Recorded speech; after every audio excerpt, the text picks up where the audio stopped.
Hello, good day and welcome. I will be answering NECO 2018 Chemistry Objective Past Question 47. When starch undergoes complete enzyme catalyzed hydrolysis, the product is A. Cellulose, B. Fructose, C. Glucose, D. Maltose, and E. Sucrose.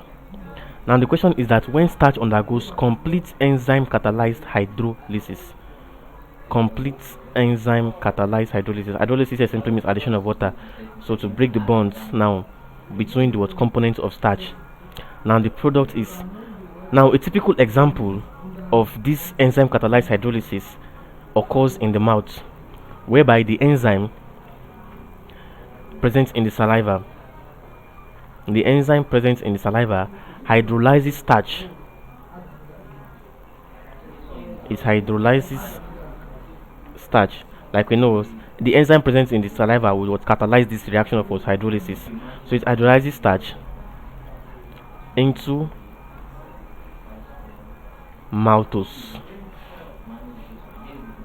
Now normally hydrolysis of starch will give you maltose and dextrin, but a complete enzyme catalyzed hydrolysis, like the type that occurs in the mouth due to the enzyme present in the saliva, would hydrolyze starch into maltose.